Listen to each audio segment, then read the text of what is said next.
앞에서 진해 환원의 이야기를 한 적이 있는데요. 단장 예사에 대해서 말씀드렸었죠. 인류 역사에서 단장의 고통은 끊임없이 계속되어 왔습니다. 특히 잔혹한 대학살의 현장에서 그것은 아주 뚜렷하게 전경화되었죠. 굳이 대학살의 현장까지 가지 않고 희생제의 현장만 보더라도 단장의 고통을 짚히는 폭력적 형식을 어렵지 않게 읽을 수 있습니다. 인류학의 보고에 따르면 인간은 나름대로 사회를 존속시키기 위해 여러 가지 형태의 희생제의를 치러야 했습니다.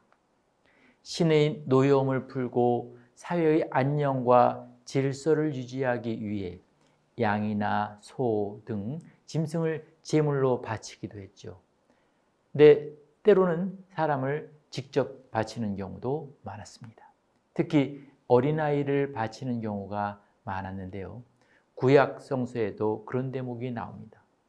여호와가 아브라함에게 아들 이삭을 죽이는 것으로서 자신에 대한 순종심을 보이라고 요구하죠. 마지막 순간에 이를 불쌍히 여긴 하느님에 의해서 이삭은 목숨을 건지게 됩니다.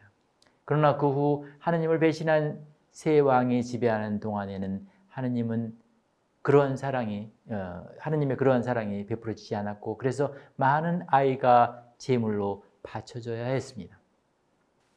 또 전쟁과 관련하여 승자의 희생제의로 포로들이 바쳐지는 경우도 많았습니다.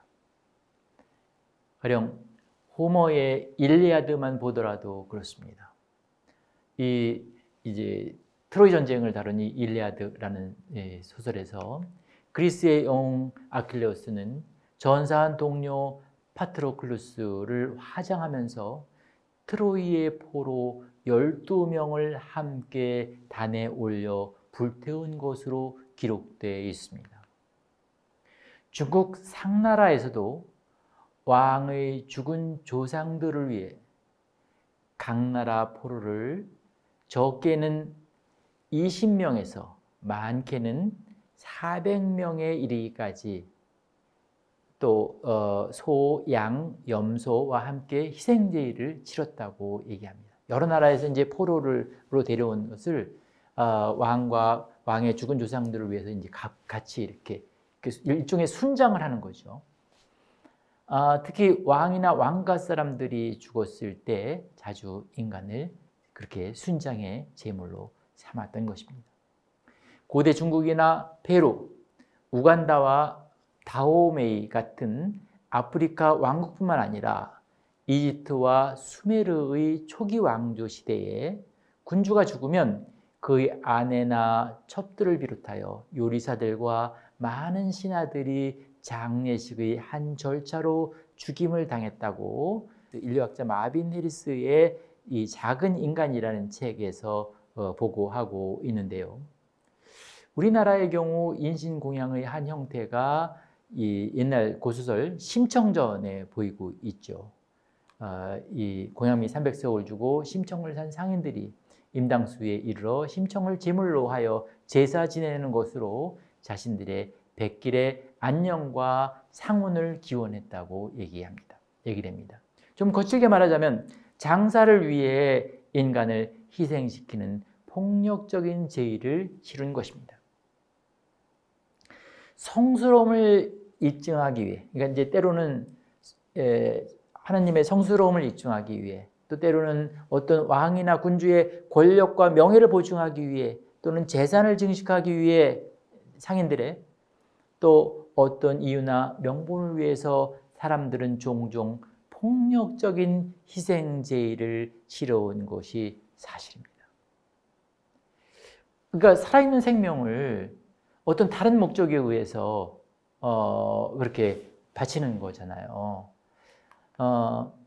외형적으로 볼 때 재물은 사람에서 짐승으로, 짐승에서 돈으로, 변화되는 과정을 거쳤지만, 그래서 이제 경제학 쪽에서 얘기하는 거에 따르면요, 돈이 만들어진 것도 돈의 기원을 얘기할 때 신전에서 만들어졌다는 얘기가 있거든요. 이게 뭔 얘기냐면 이렇게 신전에서 원래 희생양, 양을 바치면은 양의 목을 따서 피를 내서 그 선혈로 죄가 사해졌음을 확인하는 절차가 있었는데, 그러다 보니까 신전에서 그 피를 처리하기도 어렵고 죽은 양을 처리하기도 어렵고 그래요. 그러니까 이제 그렇게 하지 말고 신전 입구에다가 데려온 양을 이렇게 가져가면 그것을 붙잡아 매놓고 동전을 주는 거예요. 그러면 이제 그 동전을 가지고 바치면 이것이 양이다 하는 이제 상징으로 돈이 발생했다, 생겼다, 이런 얘기도 하기도 하는데, 어쨌든 그런 이 희생 제물이 사람에서 짐승으로, 또 짐승에서 돈으로 변화되는 과정을 거쳤지만, 희생양에 대한 주체의 위장된 폭력성은 꾸준히 유지되어 온 게 아닌가 싶습니다. 자본주의의 본격적인 전개 이래 물신 시대에는 보다 많은 돈의 축적을 위해 인간의 생명 그 자체를 희생양으로 삼는 비극적인 경우가 많았습니다. 특히 본격적인 세계화 시대의 흐름 속에서 그 양상은 좀 더 확대되고 심화되고 있는 것처럼 보입니다. 희생제의를 주관하는 주체의 입장에서는 대상으로서의 희생양을 투자하여 많은 이익을 창출하면 그뿐이라는 생각이 지배적일 수 있습니다. 지금까지 인간은 그 대상으로서 희생양 중심의 반성적 사고에 인색했습니다. 게을렀지요. 그 결과 많은 희생양과 그 주변 사람들을 단장 심해에 젖게 했습니다. 주체 중심의 폭력적 욕망으로부터 타자의 윤리학으로 우리 관심사를 돌려야 하는 까닭은 분명합니다. 이를 위해서 우리는 진정한 고통의 언어를 필요로 하는 것 같습니다. 행복한 상생의 지평은 단장 심해를 추체험하는 고통의 언어를 통해서만 진정 꿈꿔질 수 있기 때문입니다. 조혜진과 황정은의 소설을 통해서 그런 고통의 언어는 어떻게 작동하는지, 그리하여 공감과 돌봄, 소통과 상생의 지평을 어떻게 응시하는지 계속 살펴보도록 하겠습니다. 안녕하십니까? 서강대학교 우찬재입니다. 이전 시간에 몸과 마음의 복합성에 대해서 말씀드린 적이 있는데요. 이번 시간에는 이제 그 몸과 마음의 복합이 이 두 사람의 소설에서 어떻게 나타나는지, 그리고 특히 그 몸과 마음의 복합과 관련해서 아주 인상적인 것이, 이제 우리가 인간의 말 중에서 인간이 늘 진지하고 이렇게 착한 말만 하는 것이 아니라 욕도 많이 하잖아요. 이 욕이라는 거에 대해서 또 많은 사람들이 또 연구하기도 하고 뭐 그렇게 하는데, 이 소설에서 욕의 아이러니 문제를 같이 한번 생각해 보도록 하겠습니다.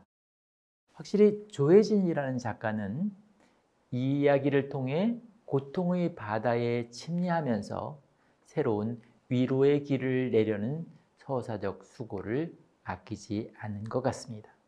틀에 박힌 몸에 다친 말을 소통 가능한 지평으로 번역해내려는 조혜진 작가의 시도는 집요하면서도 고즈넉하고 슬프면서도 아름답습니다. 어쩌면 조혜진 작가는 사라진 사람들의 언어, 그 번역할 수 없는 먼 곳의 언어였지만 뚜렷하게 감각되는 위로인 그 언어를 옮기는 감각의 번역가인지도 모르겠습니다. 그녀는 이 조혜진의 작품 중에서 번역의 시작이라는 작품이 있는데요. 이 번역의 시작이라는 작품은 우리 시대에도 여전히 진정한 소설의 탄생이 가능함을 보여주는 탁월한 작품입니다. 언제나 그랬듯이 작가 조혜진은 이 소설에서도 인간 영혼에 대한 진지한 성찰의 길을 냅니다. 허름한 여관의 공동 샤워실 세면대에 내팽개쳐진 낡은 칫솔처럼 대체 가능한 사물 같은 존재들, 혹은 한 방울의 빗방울도 막아주지 못할 것 같은 천이 다 찍힌 우산을 들고 찾아오는 사람들, 혹은 세 장 안에 갇힌 존재들의 말을 번역하는 마술사 같은 연금술에 도전합니다.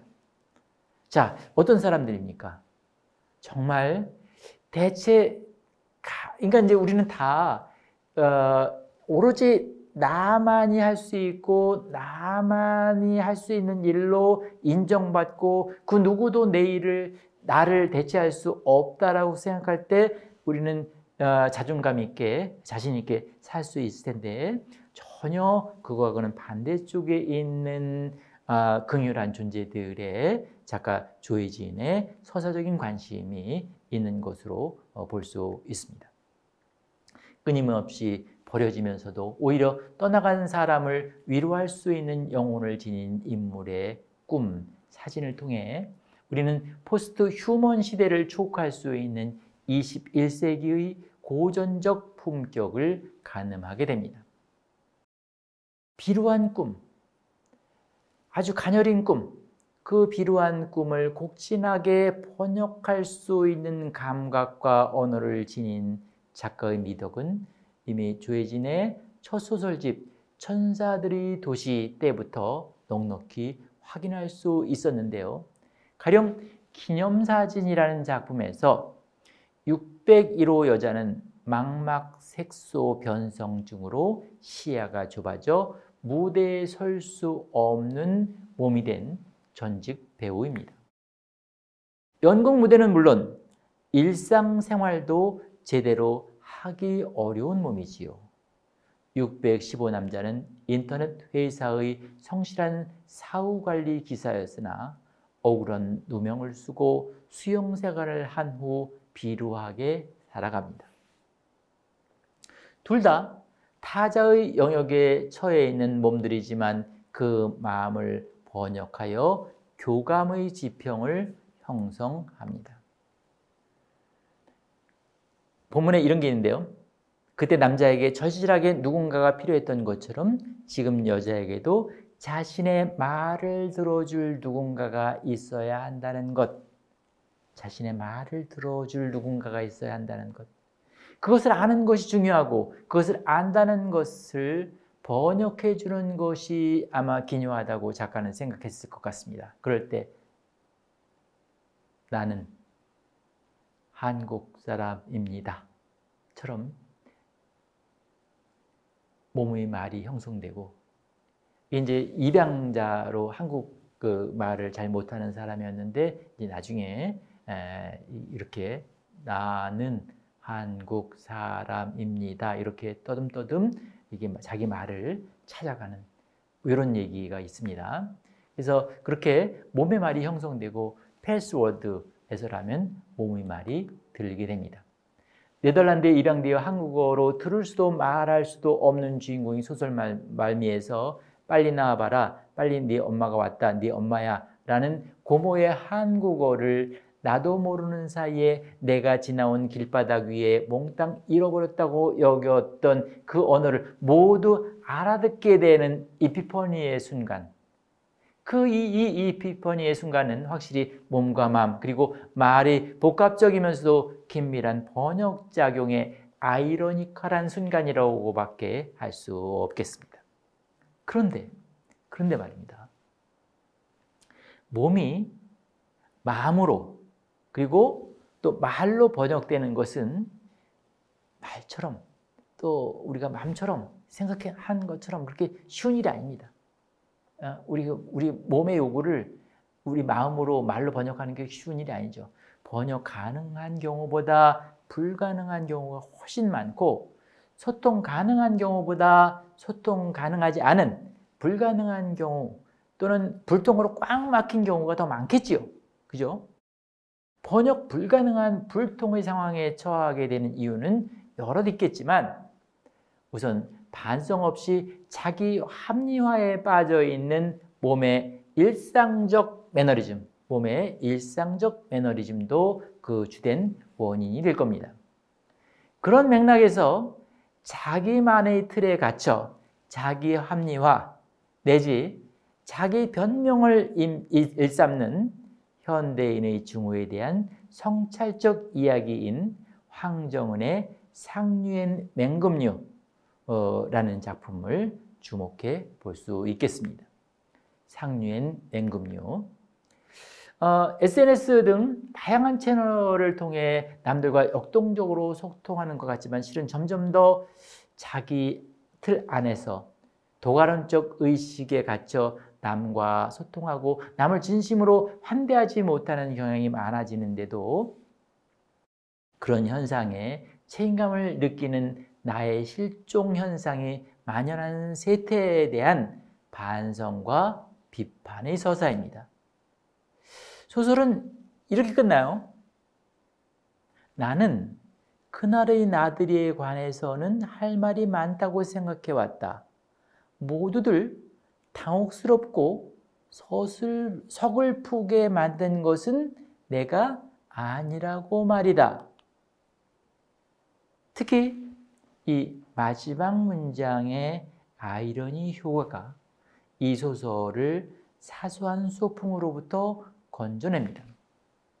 소설의 중심 이야기는 과거에 만났다 헤어진 제인의 가족과 수목원으로 나들이 갔던 날의 이야기를 중심으로 이루어집니다. 암투병 중인 제인의 아버지가 수목원에 가고 싶다고 제안하자 지독하게 신선한 생애를 살아왔던 부모님과 함께하는 나들이에 제이가 서술자 나를 초대합니다. 애면글면 지내왔던 지난 시절과는 달리 제인의 부모님은 이날을 퍽 기대했던 것이 틀림없습니다.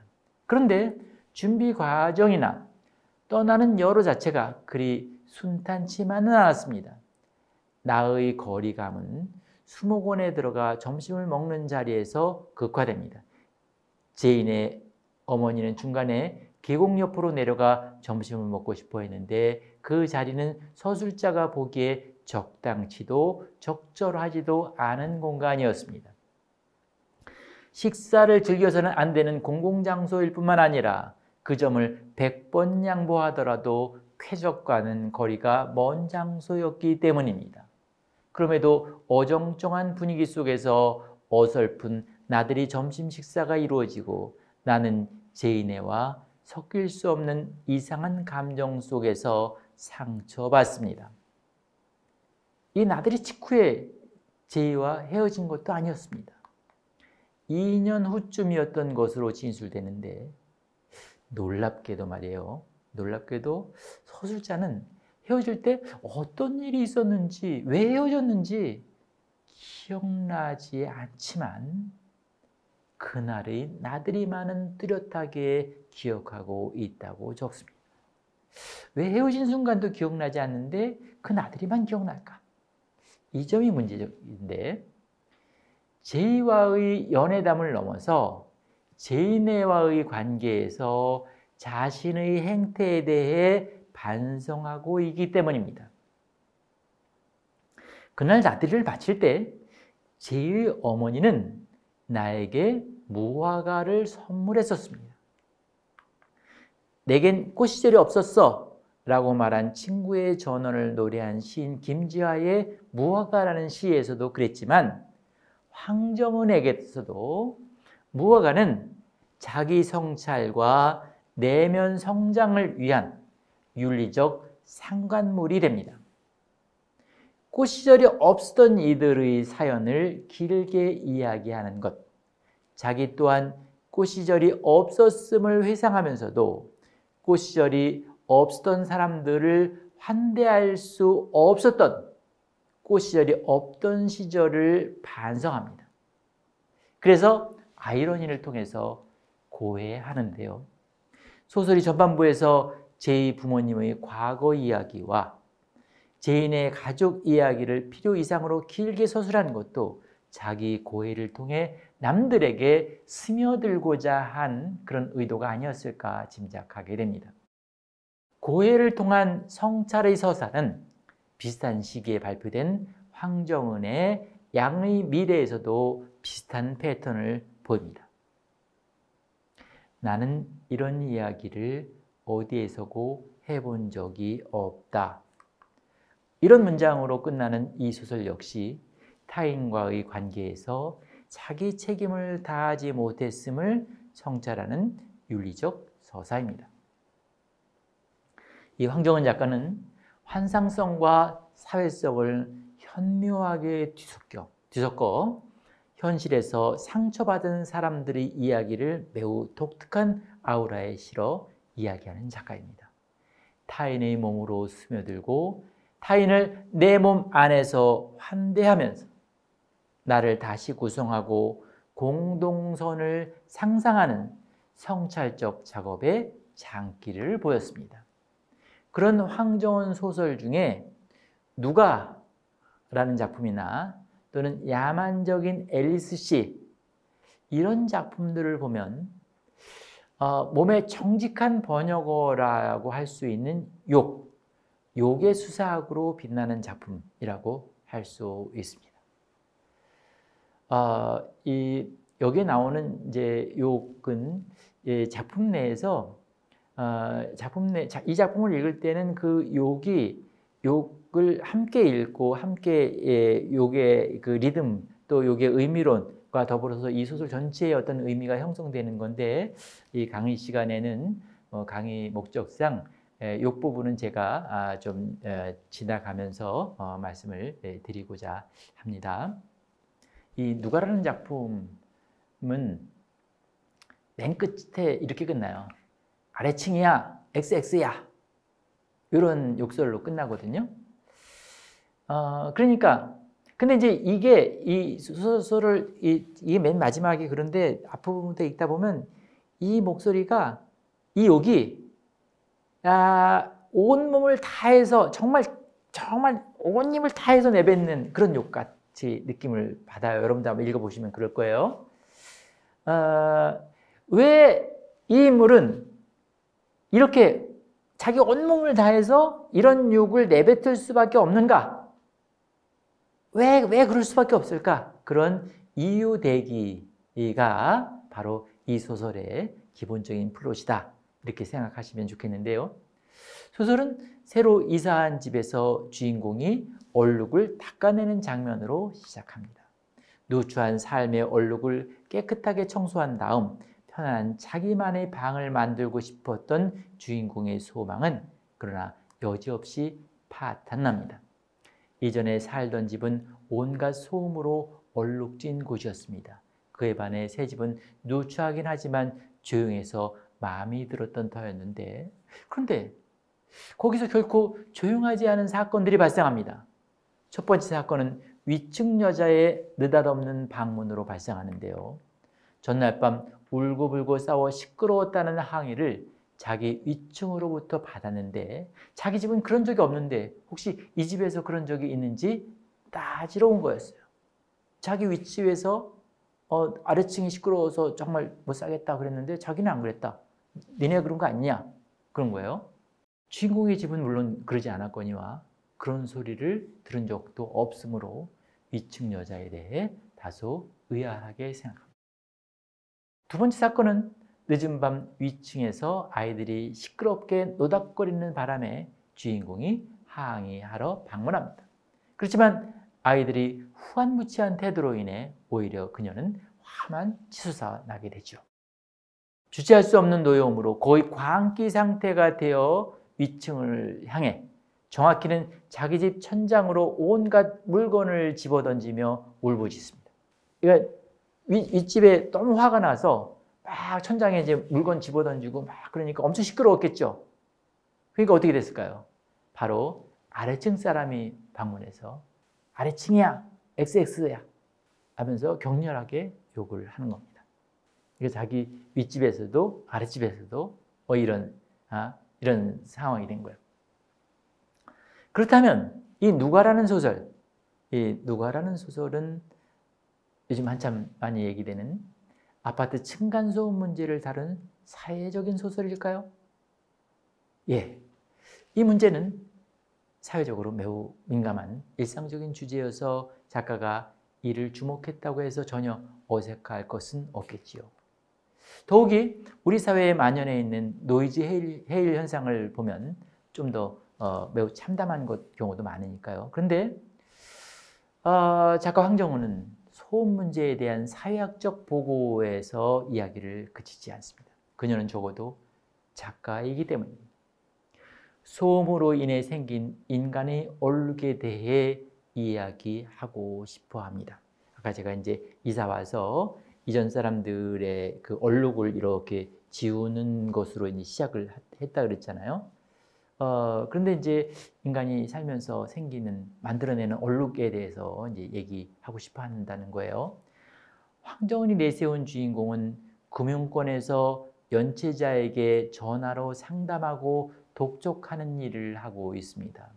그녀와 별로 다른 처지에 있지 않은 어려운 고객들과의 소통에서 매우 곤혹을 느낄 수밖에 없는 감정 노동자입니다. 상담사와 고객 사이만 문제가 있는 게 아니겠지요. 동료들 사이에서도 그렇습니다. 비정규직으로 언제 쫓겨날지 모르는 불안 속에서 살고 있습니다. 자리를 잃은 선배는 그녀에게 이렇게 말합니다. 네가 내 입장이 되었다고 생각해봐. 동료. 예전에는 뭐 동료라든지 비슷한 부류, 동료다. 그러면 정말 서로 감싸 안고 이해해주고 먼저 생각해주고 뭐 이러려고 했었거든요.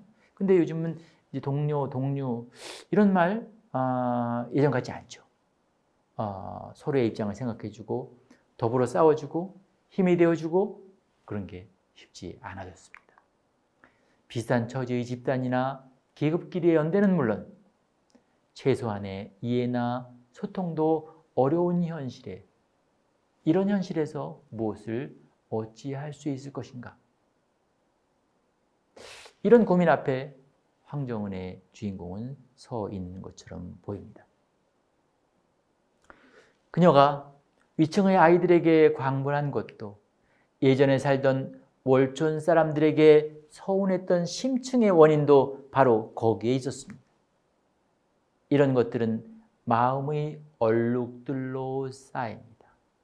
그렇게 해서 마음의 얼룩들이 쌓이고 또 쌓여서 얼룩의 해일이 되죠.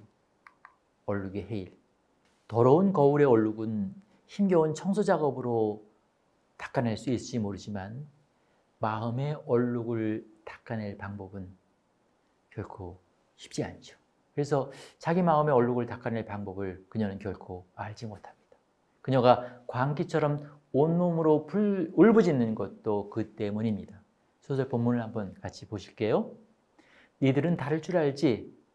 다른 줄 알고 다를 것 같지? 그런데 니들하고 나하고는 다른 게 없지. 완전 같지. 서로가 서로에게 고객이면서 시달리면서 100%의 고객으로는 평생 살아보지도 못하고 나는 이게 다 무서워서 불쾌한데 니들은 이게 장난이고 나만 미쳤고 내가 우습지? 이런 분노. 이게 참 아주 예외적인 일부의 사람들에게만 해당되는 것은 아닐 수도 있다는 것을 우리는 좀 생각해 볼 필요가 있을 것 같습니다. 황정은이라는 작가는 계급 문제를 새로운 방식으로 환기하고 있는데요. 계급 안에 얼룩의 해일을 반성적으로 성찰하고 싶어 합니다. 그러자고 뭔가 계급 안에서 얼룩의 해일들을 좀 우리가 이 계급의 문제라고 해서 전부 퉁치고 덮을 게 아니라 이 안에서도 뭔가 반성해야 될 것은 반성하자고 만국의 계급들에게 제안하고 싶어 하는 것처럼 보이는데요. 그 일을 누가 어떻게 할 수 있을 것인가? 과연 누가? 이것은 당장 답할 수도 없고 답해서도 안 되는 문제일지도 모르죠. 다만 우리 모두 그 누가를 피해갈 수 없다는 것은 분명해 보입니다. 그러나 사람들은 점점 더 고립되고 단절되기 일쑤죠. 계급 안의 연대는 옛말이 되어가고 취향이나 입장들은 분열을 거듭하는 형국입니다. 야만적인 앨리스 시에서 배경이 되는 고모리는 고립된 공간이고 그 정도가 더 심해지는 장소입니다. 고물상이 여럿 있는 고모리는 고물 같은 인물들이 희화적으로 거주하는 고물 같은 공간입니다. 대개 인물들은 동물의 몸과 마음으로 살아가는 것처럼 그려지는 가운데 소설 도처에 욕들이 출몰합니다. 소설 여러 곳에서 빈번하게 확인할 수 있는 것처럼 욕은 단순한 발화가 아니라 온몸을 다해 농축된 말, 온몸을 다해 농축된 말이고 온몸에 영향을 미치는 몸의 말입니다. 다시 이 대목 대단히 중요하거든요. 온몸을 다해 농축된 말이고 온몸에 영향을 미치는 몸의 말이라는 것. 특히 엘리시어의 어머니의 경우 욕을 하는 XX 상태가 되었을 때 욕을 단지 입으로만 하는 것이 아니라 온몸으로 하는 것이고 그 XX 상태를 속수무책으로 받아들여야 하는 자식들은 짐승 같은 몸으로 전락할 수밖에 없습니다. 본문을 한번 같이 보시겠습니다. 엘리시오의 어머니가 짐승을 다스린다. XX 상태가 되어 XX가 된 그녀가 가진 짐승의 머리뼈부터 꼬리뼈까지를 다룬다. 짐승을 향해 팔을 휘두를 때 그녀는 관절을 어깨 뒤쪽까지 젖혀 완전한 힘을 싣는다. 어깨를 움켜잡을 때는 엄지로 쇄골을 쑤시고 배를 때릴 때는 불씨를 노리고 짐승의 자세를 바로잡을 때는 정수리에 돋은 머리칼을 쥐고 당긴다. 귀를 꼬집고 뺨을 때리다가 엉뚱한 모서리에 빗맞아 손가락을 삐고 악소리를 지르며 누웠다 발딱 일어나 짐승의 목을 쥐고 흔든다. 때리는 쪽도 맞는 쪽도 구토를 하며 보내는 시간이고 그럴 때 그녀의 검은 눈은 쇠구슬처럼 작고 단단하다. 땀이 고인 얇은 턱은 악담으로 터질 듯하고 귀는 창백하다. 반들반들하고 나긋나긋하고 그녀의 기색을 먹은 옷자락에서 타는 듯한 피부 냄새가 난다. 예, 소설 본문이었는데요. 제가 길게 해설할 필요도 없이 이 야만적인 앨리스 시에서 욕은 몸과 마음의 복합입니다. 몸과 마음의 콤플렉스입니다.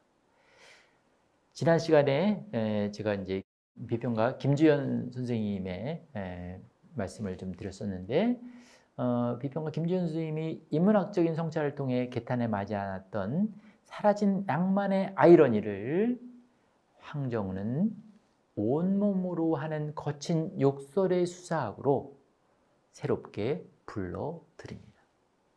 그로테스크한 욕으로 짐승 같은 몸의 현실, 그 고몰이라는 상징적인 고립 공간에서부터 초월하고자 하는 아이러니컬한 욕망을 환기합니다. 온몸으로 XX 상태에서 벗어나고 싶기에 계속해서 온몸으로 XX 거립니다. 그 XX의 개걸음질을 통해 XX를 넘어서기. 아래층이야 XXX 이렇게 온몸의 욕을 통해 위층과 소통하기. 바로 이 지점에서 황정은의 절실한 아이러니가 빛을 발합니다. 말씀드린 것처럼 조혜진과 황정은은 어조나 스타일 등 여러 면에서 이질적인 작가이지만 소설은 아이러니의 소산이라는 고전적 명제에 충실한 작가처럼 보입니다. 또 다채로운 몸의 상상력과 낭만적 아이러니가 어우러지는 복합적 서사 경로를 통해서 우리 시대의 살아있는 산문 정신을 옹순 깊게 탐문하는 소설가들이어서 더욱 눈길을 끕니다. 마무리하겠습니다. 조혜진의 영원의 달리기에서처럼 애도의 대상이 없을 정도로 처지가 탁한 영혼들이 적지 않습니다. 타인에 대해 좀처럼 관심을 두지 않는 이들이 많다면 더 그렇겠지요. 혼밥, 혼술 등등 혼자서 해결하거나 즐기는 풍속이 많아지면 소통이나 돌봄의 현장은 많이 위축될 수도 있겠습니다. 자기 안의 고독한 몸에 너무나도 단단한 성을 쌓으면 관계나 상호작용은 단절될 수 있습니다. 소설 누가에서 황정은이 욕을 해댈 수밖에 없는 사정은 바로 그런 것에서 비롯됐을 겁니다. 자, 우리 같이 한번 생각해 보시죠. 타인을 위해 진심으로 울어줄 마음, 애도해줄 마음이 있는지, 거꾸로 내가 타인의 애도의 대상이 될 수 있는지, 그래서 나와 관련된 인간관계에서 애도는 가능할 것인지 말입니다. 아무리 세상이 바뀌어도 혼자서만 행복할 수는 없습니다. 타인과 어울려 함께 행복할 수 있는 세상, 타인과 어울려 함께 행복할 수 있는 세상을 같이 만들어 보면 어떨까요? 여기까지 하겠습니다. 고맙습니다.